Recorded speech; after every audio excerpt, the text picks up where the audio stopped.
And I'm also serving as one of the 2 Callisto ambassadors here at St. Mary's for this academic year. So a little bit about my role in that. We facilitate in educating students, staff, and faculty on the role of Callisto on our campuses, especially during April, which is Sexual Assault Awareness Month, through Raise Your Voice and Take Back the Night especially. So as we continue our day of collective growth and learning, I'm excited to introduce our next workshop entitled Callisto, Technology that Safely Connects Campus Survivors of Serial Perpetrators, presented by the Callisto CEO, Tracy DeTomasi. Remember to take care of yourself, take breaks, and grab snacks as needed. Tracy DeTomasi is the CEO of Callisto. She has held leadership positions over the past 20 years across the nonprofit sector, where she developed and implemented trauma-informed programming and curricula. She was instrumental in changing domestic violence laws in the U.S. and has worked on projects globally. As a licensed clinical social worker, Tracy has extensive experience working in the fields of gender-based violence, giving her a deep understanding of the ecosystem of survivors, offenders, and allies. She has consulted with organizations to develop tech-based tools, such as an app that educates users about violence against women, a smartphone device for sexual violence prevention safety, and virtual reality trainings to address diversity, equity, and inclusion, and anti-sexual harassment. Please welcome Tracy DeTomasi.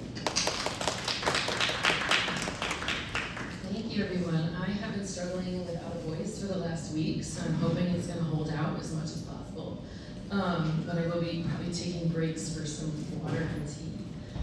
So like she said, I'm the CEO of Callisto, and we are a national tech for good nonprofit that has developed cutting-edge technology to empower survivors of sexual violence. And our encrypted technology allows survivors to safely, securely, and confidentially find others who have been harmed by the same person without having to publicly disclose. And I'm going to give a demo of what we do. But before that, I kind of want to go over why we do what we do. But first, a little bit more about me. So I know the last speaker was a graduate of St. Mary's. I am not, but I did grow up 45 minutes from here, and a lot of my friends did go to school here. And my sister used to work about 5 minutes from here as well. So I grew up in a tiny town called Three Oaks, Michigan, if anybody knows it, and now I live in Chicago, so not too far away. And like she said, I've been a licensed clinical social worker for over 20 years, almost 25. So I've been doing this for a very long time, and I actually started my career as a therapist for adolescent sex offenders. And while it's been decades since I've done that work, in this role I talk about that way more than I ever expected to when I took on that role 25 years ago, because it really does help inform the work that I do at Callisto, because dealing with the perpetrator is so important, and so many times as victim advocates, we forget about the perpetrator. And the perpetrator is the only way that we're going to actually solve this issue.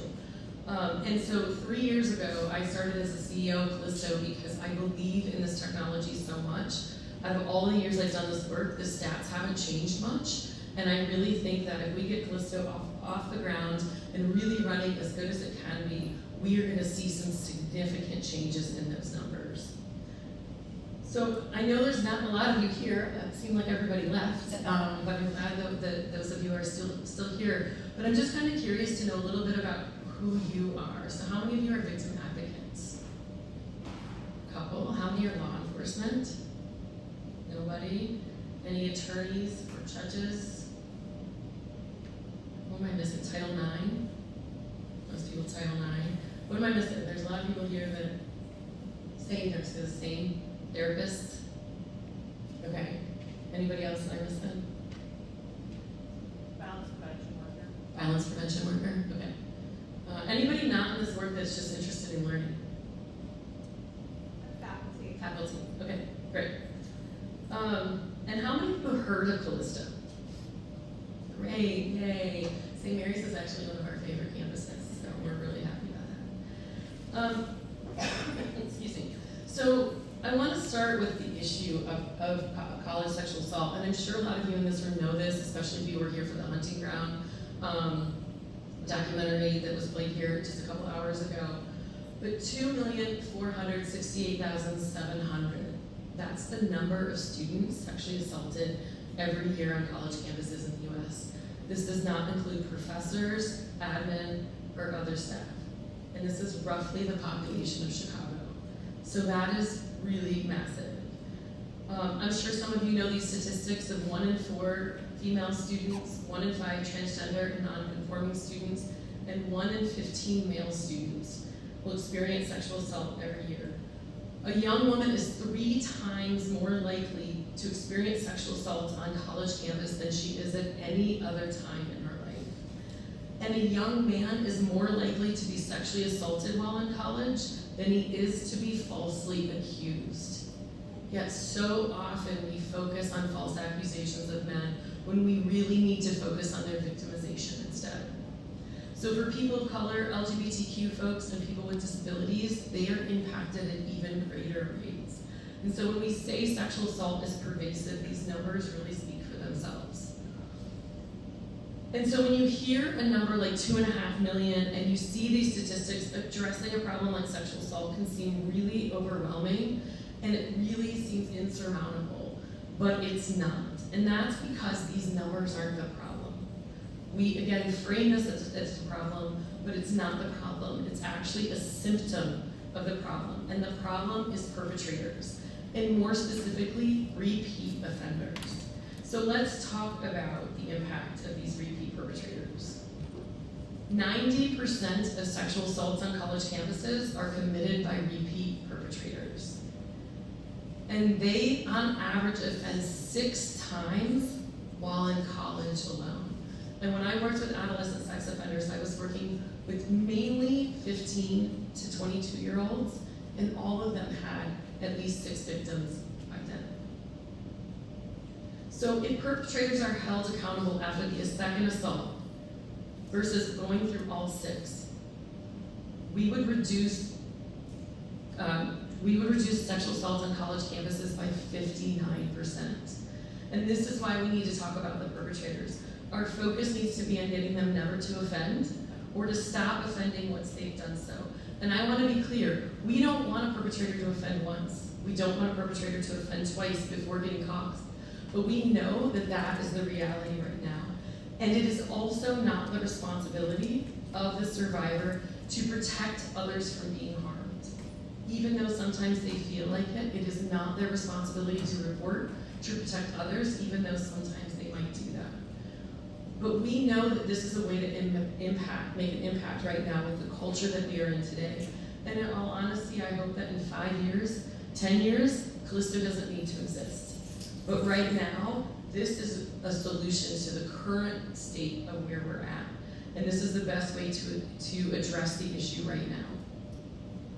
The other issue is that only 6% of sexual assaults and rapes are reported to Title IX or police. This means that 94% of assaults aren't reported. So there are so many victims and survivors who have never sought justice. And we also want to help change that. And often, when survivors do report, they're not believed or justice doesn't happen at all. And so that's why I want to talk a little bit about the flaws in our system. So why do we need to use technology to solve this issue when there are systems in place that are dedicated to solving it, such as Title IX and the justice system? And that's because these systems are very, very flawed. So the first thing is that a lot of people don't understand the systems, particularly privileged white folks who haven't had to really deal with any kind of law enforcement before in their lives. And so people think about reporting rape like an episode of Law & Order SVU, and that's their only understanding of the criminal justice system. So they think that they have police really fighting for them. They think that they have somebody with funky glasses sitting with 15 screens that have access to every system in the country, and that it connects to all of the systems in the country. And that the police have all of the resources and all of the crime labs that they need. And that within an hour, everything gets tied up in a little bow and resolved, and there's justice, including a guilty verdict. But this is not reality. This is a television show. And it hurts survivors for people to think that this is how the system works. Because if any of you in here, and I'm sure that there's numerous of you who've tried to go through this system, it is not easy. It is complex, and it's often traumatizing. So, and out of only 16% of the reported cases of SA, so think about that number, that 94% of sexual assaults are not reported. So of the reported ones, only 16% result in an arrest, and that does not mean a conviction. And less than 6% of reported assaults result in a conviction. So most perpetrators are not held accountable at all. In reality, 99% of perpetrators will get away with their crime. And in a recent study, more than half of college-age males said that they would rape if assured they would not be punished. And of course, they were not asked if they were raped. They were asked if they would do the definition of rape, and they said yes if they wouldn't get caught. But this statistic shows that they're getting away with it, which is why it's so important that we identify these offenders and why we hold them accountable. So we can really learn from high-profile cases as to why it's obvious that we need to address serial perpetrators and why the current systems are failing them. And I want to be clear, again, there are a lot of cases that are not high-profile and have a similar tragic timeline to the one that I'm going to discuss. So I'm sure that a lot of you in this group know of this case, and it's of Larry Nassar from Michigan State University in USA Gymnastics. And so we tell survivors report, but oftentimes when they do, they're not believed or nothing happens. So in the case of Larry Nassar, the doctor from the USA Gymnastics and Michigan State University, in 2017 he was found guilty and sentenced to 175 years in prison. But let's look at that timeline. He was accused of sexually assaulting a girl in 1994, 2 years before he started working for USA Gymnastics. In 1997, a parent raised concerns about him to a coach. In 1998, he began abusing a 6-year-old child of a family friend. This was discovered, and when it was discovered, the Nassars and the child's parents called her a liar and made her apologize to him. In 2000, another student brought up concerns to coaches and trainers, and nothing was done. In 2004, complaints were made to police, yet he wasn't arrested. In 2014, he was accused of sexually assaulting a student at MSU and was cleared of all wrongdoing. And then in 2016, the article in the Indianapolis Star was published. This was the first time that survivors were determined that they weren't alone. Rachel Den Hollander was a victim of Larry Nassar, and she was willing to use her name in that article because she knew that there were others who had also been assaulted by him, and that she thought that maybe, just maybe if they had another name, that they would also be willing to come forward if she was brave enough to use her name. And she was right.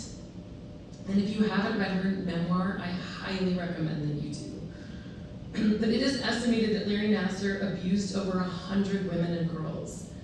When they realized they were not alone, they amplified their voices, and more continued to come forward.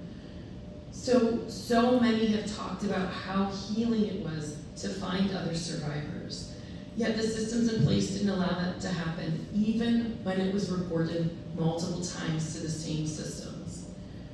And I don't know when all those survivors fully found out about each other, but can you imagine if they were able to connect in 1997, or 2000, or 2004? How many more would have been prevented? And I want to be clear, again, one experience of sexual assault should be enough to hold a perpetrator accountable. But we know that's not the case right now. And I hope that changes, and I hope that we're making changes. And as I said before as well, survivors shouldn't have to protect and shouldn't have to report to protect others from being assaulted. But again, it helps, even though that's not their responsibility. So with this case and many other cases, it's the journalists doing the work of connecting survivors, and there's not a lot of protections in this. So there's a risk for survivors to disclose to reporters. There's also a risk to the reporters themselves. And the offender also needs to be somebody who is worth the journalist's time, and it's worth the money that that story is going to sell. And so that's also it. A lot of boys or men or perpetrators on college campuses are not worth the story unless they're an athlete, unless they're a prominent figure in the community. Because if MSU really wanted to deal with it, they could have. But they tried to hide it, and they tried to protect their own image, and it was working. And when it finally got exposed, it cost them $500 million minimally in lawsuits. Which is why I believe that third parties need to be involved. Schools don't want to expose their secrets, and they cannot police themselves. And I also want to be clear that there were really great people working within the systems. But the systems themselves are problematic, and the best people can only do so much within those systems. So again, we tell survivors to report, but these survivors did, and nothing was done. And there's other cases that I could go into, and for time I didn't, but there's a case, if you want to look it up, in Lafayette, Louisiana, that a perpetrator had offended over 3 different schools and was reported to all 3 schools and to the same police department, and he still continues to walk free. And those survivors reported, and now they're filing a lawsuit against the school. The schools typically do something once there's an economic incentive to do something. And so again, unlike SVU, systems don't often coordinate with each other. And people in the systems aren't often trained. You know, we heard that in the last talk about being trauma-informed, and a lot of police are not trained to be trauma-informed. So I want to go over why survivors don't often report. And there's a million reasons, and I'm only going to take a few. But if you've heard of this case, this is Brock Turner, and he was freed from jail after serving half of his 6-month sentence. Again, reporting is not an episode of SVU. Imagine going through 2 years of court hearings for the offender to get 6 months or less in jail. And when offenders are held accountable, which is rare, they often get these ridiculously short sentences. If you haven't read Know My Name, it describes Chanel Miller's story of being assaulted by Brock Turner. She was sexually assaulted by Brock Turner, and for 2 years, she constantly had to relive her trauma and her choices. And the integrity and her choices were questioned over and over and over again in those 2 years. And in the end, he served 3 months. Was that worth it to her? Was that worth the 2 years that she spent in her life going through that? After seeing this case, how many people do you think would report after that? I also think back to, I lived in Nashville for 10 years, and I moved there right after the Vanderbilt rape trial happened, where 4 football players had assaulted one woman, and it was on video, and it was shared via text messages. And she went through 3 or 4 different trials, and there was a mistrial and continuing trials, and she had to come back to Nashville and face that. And your healing stops when you're in that crisis moment for that long. And so that's why we need to change these systems, but the only way we're going to change these systems is to expose how awful they are. So many people don't believe the systems are for them because the systems weren't built with them in mind. Our justice system is based in a foundation of white supremacy, sexism, homophobia, and ableism.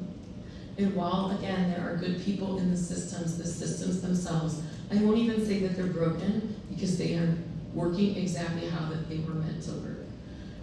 So people of color, and women of color in particular, are often afraid to report to law enforcement. In many cities, Black victims of sex crimes are the least likely to find justice because they're least likely to be believed. That happens in Chicago, in Houston, I think in San Diego. There was a recent NBC News article that came out in a study that they did in January that came out about that.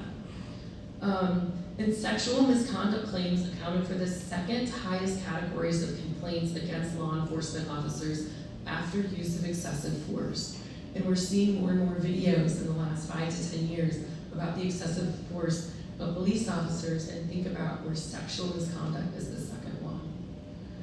And again, excessive force is disproportionately used against people of color, and so is sexual misconduct claims. How many of you have seen this documentary?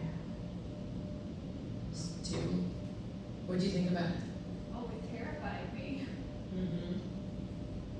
So, if you haven't seen this documentary on Netflix, it's called Victim Suspects, and I highly, highly recommend it. It is very difficult to watch.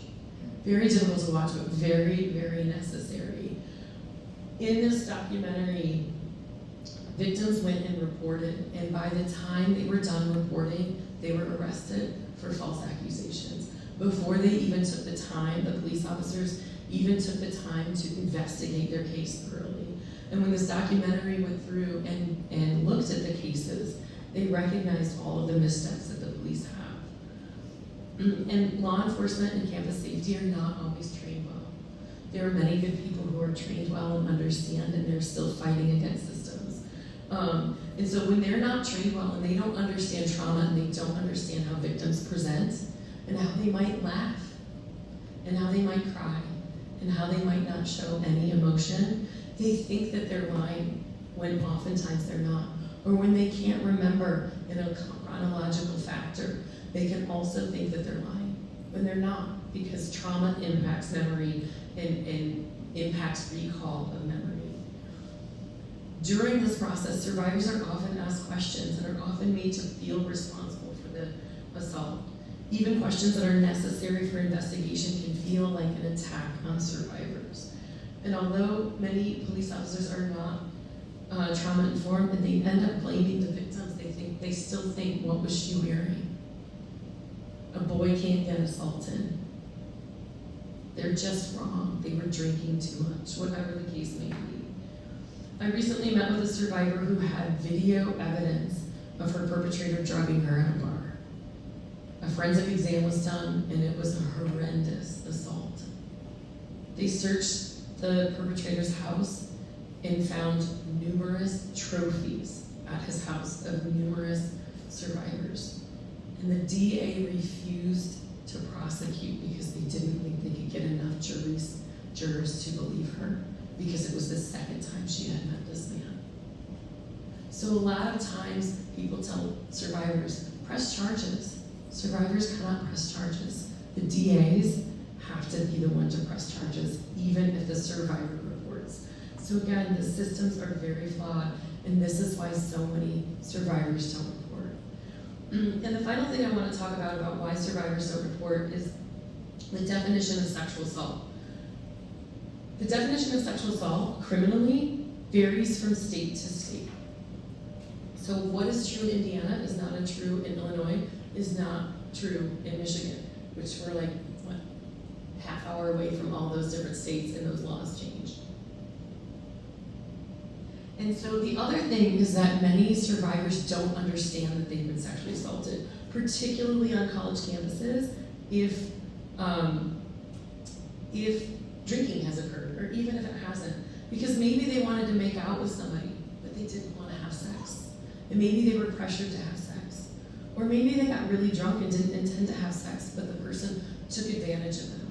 And taking advantage of somebody is just a code word for of sexually assaulting them or raping them. A study published in 2018, 174 women indicated that they had, quote, experienced completed vaginal, oral, or anal penetration by force, threat of force, or while incapacitated due to substance use and unable to give consent, which is the legal definition of rape at the federal level. Yet 75% of those same women said no when asked if they were raped. A lot of this comes from myths, particularly those around accepted as true, and there used to be a law in the books not that long ago, in the early 90s it changed, that said that you had to fight back in order for it to be considered rape. And what I'm sure that a lot of us in this room know now is that most people freeze when they are assaulted. They don't fight back. So again, this list of why survivors don't report isn't exhaustive by any means. I could go on to address like 10 to 100 more, but these are some of the main ones that we hear. So how do offenders get away with it? One way that offenders get away with it is the fact that people have an image of who offenders are, and it's often false. So often we think about offender as man hiding in a back alley or hiding in a parking garage. It's why we carry mace. It's why we're told to protect ourselves. It's why so many women walk across campus with keys in their hands, right? But this is typically not the case. According to the AAU study, 90% of college students who are victims of sexual assault can identify the person who assaulted them. Perpetuating the myth that offenders are creepy, awful humans only hurts survivors. It often prevents them from understanding that what happened to them was assault. The myth keeps people from reporting because they don't want to harm a good person, or they don't believe others will think this good person could cause that type of harm.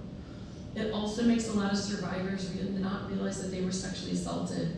And we need to understand that offenders can, and typically are, two contradictory things at once. So there's a basic concept in psychology. We as humans have a difficult time holding two opposing beliefs at the same time, and that creates an internal conflict. So our brains have to figure out how to reconcile this conflict. And we often reconcile it without even realizing that we've done it. And this is called the cognitive distortion or cognitive dissonance. So for example, holding the thought of, I think this person is a good person, and that they sexually assaulted somebody at the same time is difficult because our society has created a dichotomy. A good person couldn't sexually assault somebody.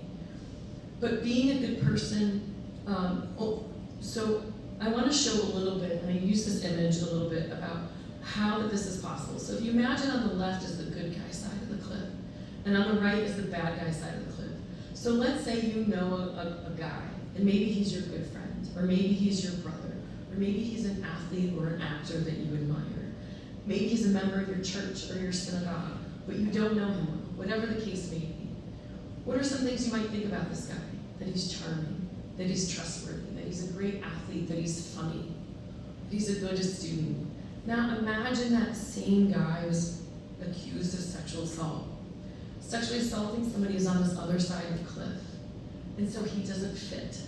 So our brains can't say that he's a good guy and that he could sexually assault somebody at the same time. So we have to try to jump across this cliff in order to think that he could sexually assault somebody. And there are ways to make this leap to the other side of the cliff, but it's not easy. And remember, our brain says it's either or. It can't be both. It has to be one side of the cliff. So one of the things that we can do is admit that we're wrong. And I don't know about you, but I don't like to say that I'm wrong too often. So this is really difficult. And if we're able to do this, we have to acknowledge all the good things we think about this person are wrong. So if we think about Bill Cosby, and I know some of you are in a much younger generation than I am, but I grew up in the 80s and he was Dr. Huxtable. He was the Jell-O pudding pop guy. He was Fat Albert. I had his stand-up recorded on VHS tape. It was one of the stand-ups that my parents let me watch. I wore the Cosby sweaters and I loved him. And for folks who grew up in the 70s, you probably knew that he did a lot to fight for black folks in the entertainment industry. He was the first person who required stuntmen to be black and not to just wear blackface. So he did incredible things. And when I first started talking about Cosby in presentations in 2014, people didn't like it. It was really controversial. And now it's so much less controversial.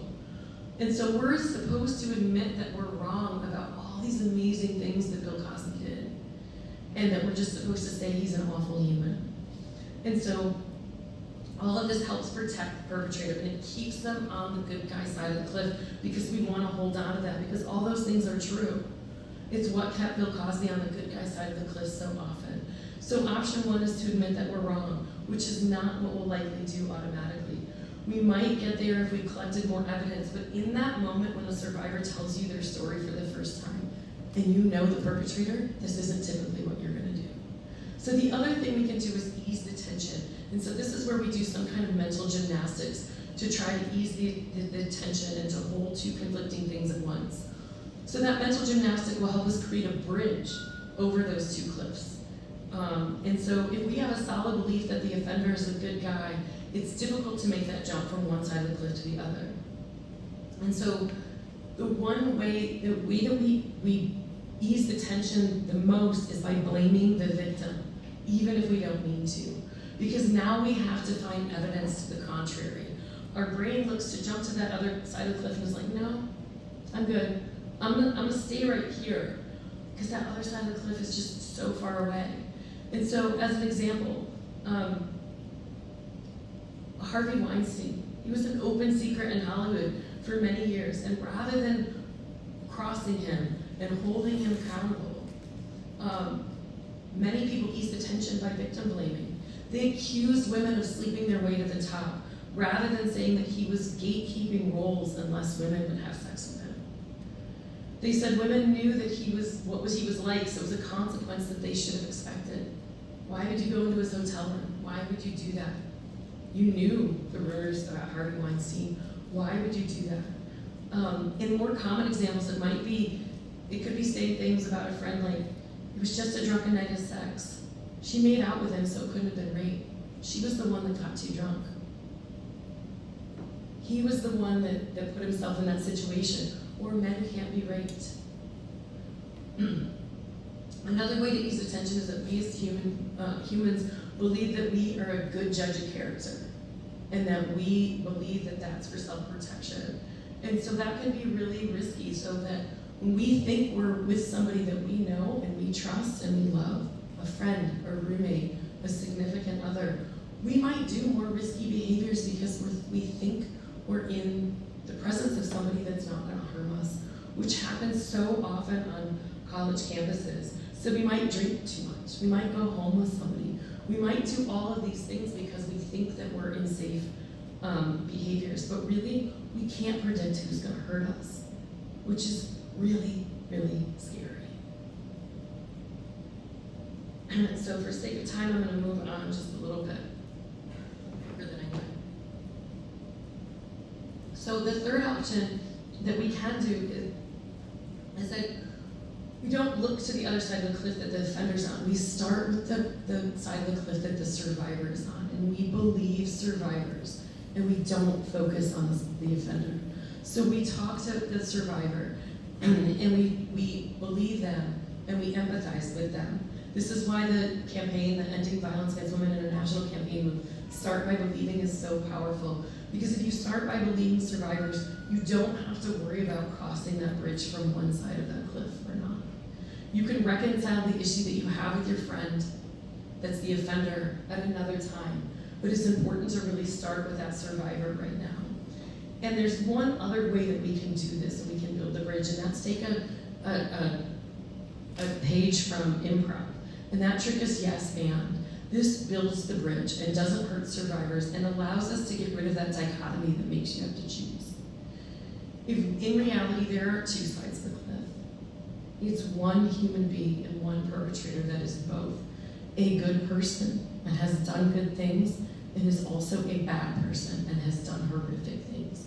Offenders can be attractive and do bad things. They can be amazing athletes and sexually assault somebody.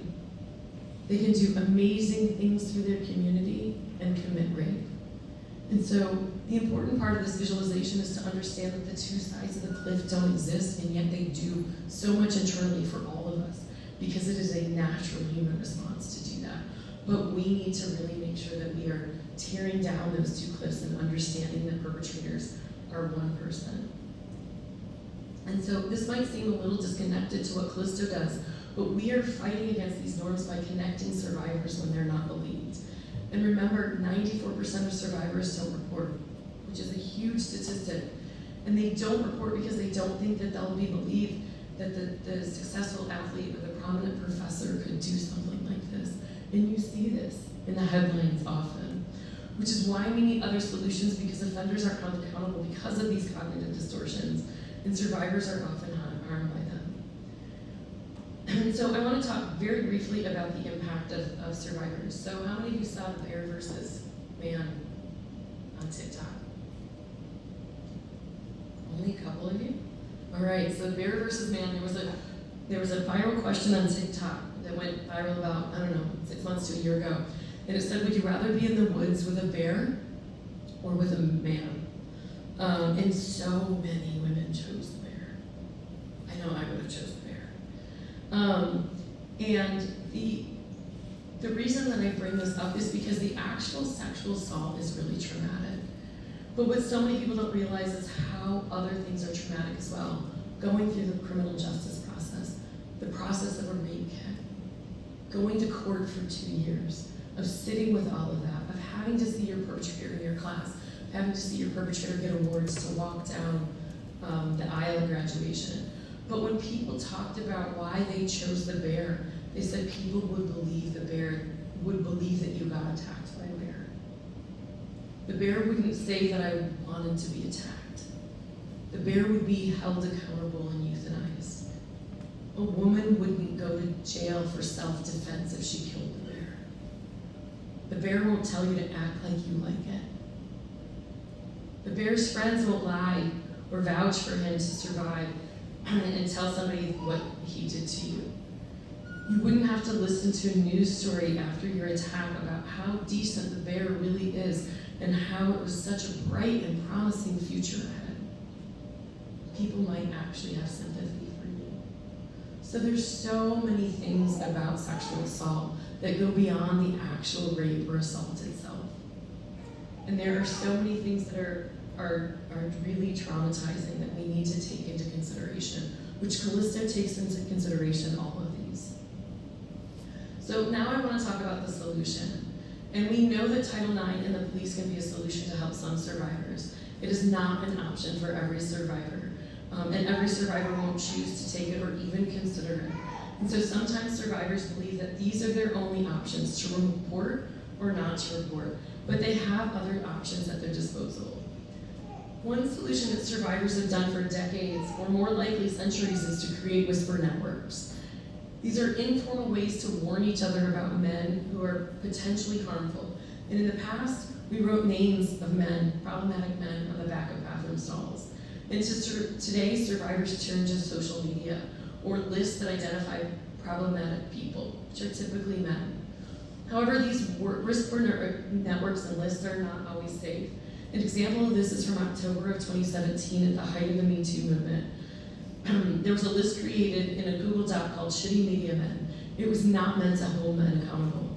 It was meant to help women know how to protect themselves from men. And it was up for 12 hours and went viral. And survivors were attacked and threatened who used this list. Conspiracy theorists offered to actually pay money to get access to this list. And the person who created it had no idea what the ramifications were. And she was sued for defamation by one of the men on the list.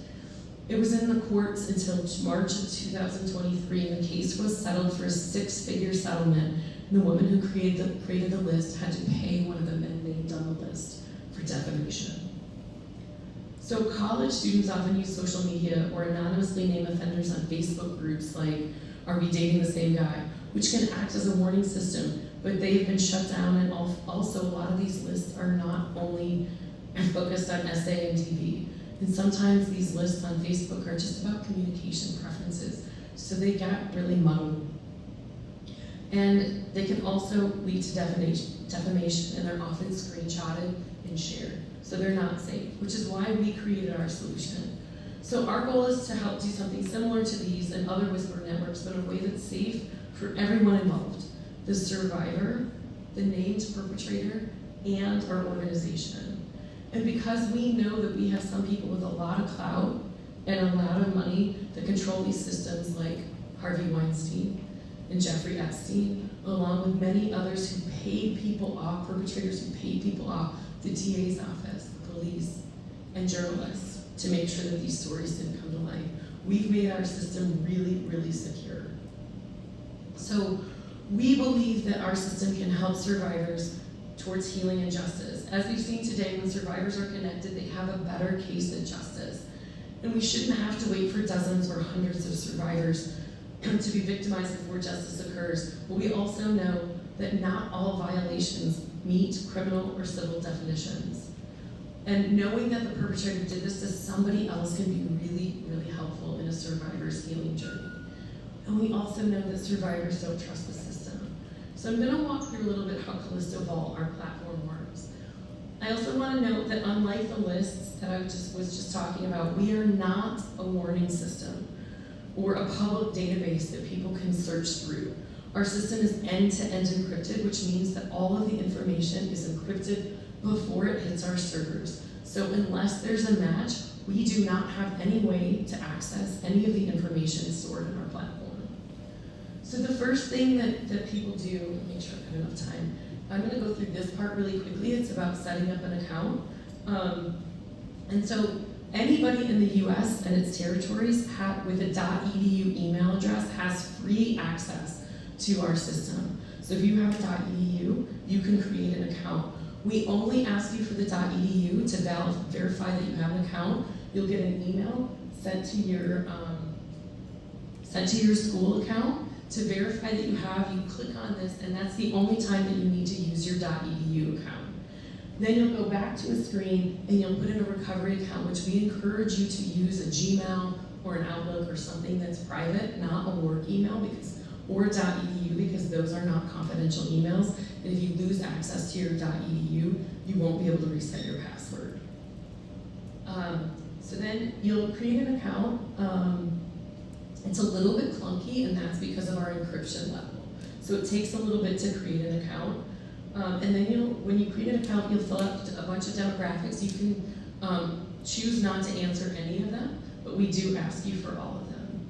And so now I'm gonna try to gracefully switch to the actual platform.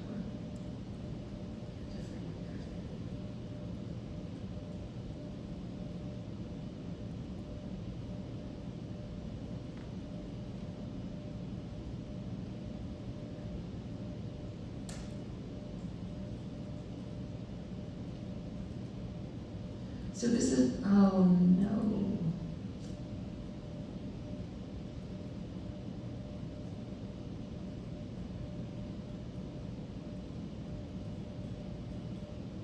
Here we go, okay. So this is a staging platform, so this is not, anything I put in here is not gonna actually be put into our database. But this is exactly what survivors will see when they log in. So they'll see the matching system and they'll see the incident log. So to enter into matching, so if a survivor wants to find out, did my perpetrator harm somebody else? They can go in here, and again, everything they put in here is encrypted before it hits our server. So they'll put the state where the assault occurred, so we'll say Indiana. They can put if it happened outside of the US as well. Next. And then they put in a unique identifier of the perpetrator, and this is what we match on. So they can put the perpetrator's they can do more than one X or Twitter account if they have it. They can do an Instagram account. We encourage them to do as many as they know. They can do a phone number, email address, Orchid ID, Scholar ID. We're actually in the process of adding Blue Sky and True Social. So they can put in as many as they know, and we encourage them to do so. And then they put in their name, their language preference, and then if they have any accessibility needs for when a legal options counselor reach out to them, and then their preferred method of contact, whatever it is, and then they put in their phone number. They review their entry. They state that they're putting this in for themselves and not another person, and they consent to be contacted in the event of a match. That is all they have to do to submit an entry. Now what happens is if two people put in that same X account or that same Instagram account, there's a match within our system. What happens is that we at Callisto get notified, but we do not see the survivor's name or the perpetrator's name. All we see is the school, the accessibility needs, the language needs, and the state where the assault occurred. We then assign that case to a legal options counselor who is a confidential advocate, who then will log into their backend portal and they will see the entire entry. So they will know the perpetrator, they will know the survivor. They reach out to the survivor based on their preferred method of contact, individual to any of the match survivors. The match survivor does not have to respond. But if they want to meet with them, they'll set up a video call, they'll verify their ID, and they will tell them what happened. That's the first time the survivor has to actually say what happened to them. And then they'll get legal options. So it's not legal advice, it is legal options. So what is a criminal case? What is a civil case? What is the statute of limitations? What are your potential options given what happened to you? What are your therapeutic options? What's the possible legal ramification if you blast this perpetrator's name on social media? What is the case likely to be because there's another person named? Then if the survivors consent to doing so, and they don't have to, if they consent to doing so, the Legal Action Council will work to connect them, for them to pursue healing and justice, whatever that means for them. We do not represent them in a court of law. We do not report to police. We do not report to Title IX. We do not share data with schools. And we do not investigate what happened. We are really a conduit for connecting survivors so that they can do whatever it is that they want to do. So a lot of times people ask, what about false reporting? There's no way to false report within Callisto because every piece of data that they put in is protected, either via our encryption or due to legal confidentiality. So we could get a subpoena and we will fight that. It depends on the state law, depending on how our person is protected. But we share that information prior to the survivor sharing any information. And subpoenas are going to be very rare if they ever happen. They haven't happened so far. We do have matches. We have, in our pilot, for every 37 entries created, we found and identified one serial perpetrator. We do not go after that perpetrator. That is the responsibility of the survivors, because again, reporting is traumatic. But it is working. I will tell you that there are matches on St. Mary's campus. And because you guys have had access to it in part of our pilot as well, so you've had access longer than anybody else that has had access. And so we do have coast-to-coast matches too, where one survivor lives on the West Coast and one survivor lives on the East Coast, and they still match because we know survivors move, we know perpetrators move, and we also know that faculty have access. So they have moved too when they were assaulted in graduate school or undergrad. So I want to make sure that there is time for questions. I do want to put back up here. We do have, and I'm not going to go through it, we do have an incident log where you can document what happened, and it just asks, you can put as much as or little as you want, and it goes to the when, where, people who might know. It runs through in a trauma-informed way of ways that police might ask questions, and then you can download this if you want, or you can just save it. It's saved encrypted. The way our encryption works is that we cannot identify the user to these incident logs, and it's a timestamp. So you will be able to prove that you wrote this when you wrote this. So if you want to report it in 2 years, or some case comes out where 15 people have accused the same person, and you don't want to jump on a bandwagon, you can identify that you actually wrote this before all of that. But I do want to go back to this really quick. Here's a QR code if you want to download our toolkit. And so we do have Callisto ambassadors. We have several on our campus who are volunteers, who really help spread the word. And St. Mary's ambassadors are amazing, which is why we have a lot of accounts created here, and why it's working here. Because more students are going to trust Allison, is that your name? Yeah. They're going to trust Allison more than they're going to trust me for entering their information. And they understand how all of that works. And so you can download our free toolkit to spread the word. I do have some brochures that I'm going to give to you and some pens to be able to spread the word as well. And so I just want to take the last couple minutes to answer any questions that you might have, because I know this is a lot of information and our technology is new. Do you ever see Callisto expanding even more to not only be for people with .edu? Absolutely, yeah, we get asked that all the time. We started with academia because our founder, Jess Ladd, was assaulted on a college campus. So she wanted to do something to combat sexual assault on college campuses, and our original technology was to be sold to Title IX, which I think Notre Dame actually bought. I could be wrong about that because that was before I started. So, but it didn't work because Title IX didn't want to pay for it. A lot of times when they didn't have the money, and a lot of schools don't want to solve the issue of serial sexual assault because they're gonna get hit with major lawsuits. So we are actively working on a plan to expand beyond academia, because we know that it happens everywhere. But if we can catch perpetrators who are 18 to 22, that's the earliest that we can do, because we won't go younger because of mandated child reporting laws. At least not now.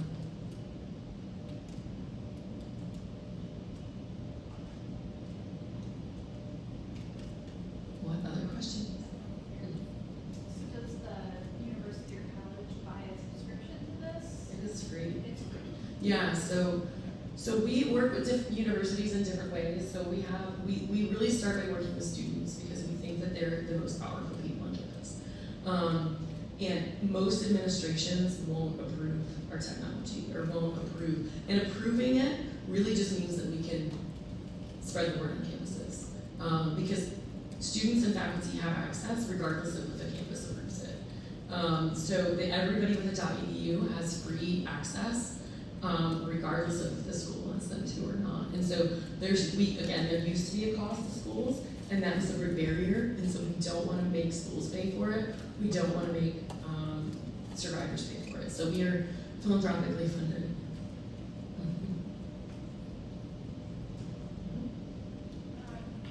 I just have a thought about BindLink. Say it again? BindLink, BindLink. yeah. I haven't. It's like a website where you can look up if an offender is in the system. Oh, it's like a criminal justice. Yeah. Where they're sat in the system, so Mhm. like maybe if y'all had a protection.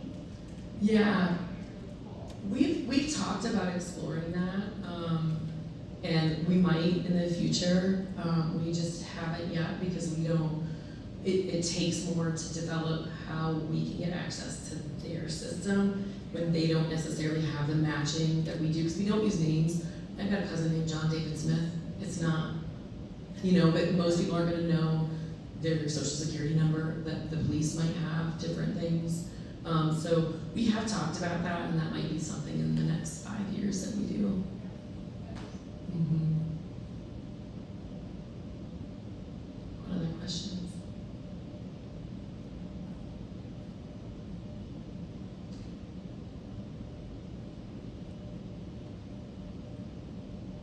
Normally I get so many more questions.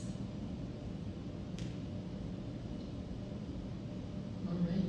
Well, if anybody wants to get a hold of me, there's my email address.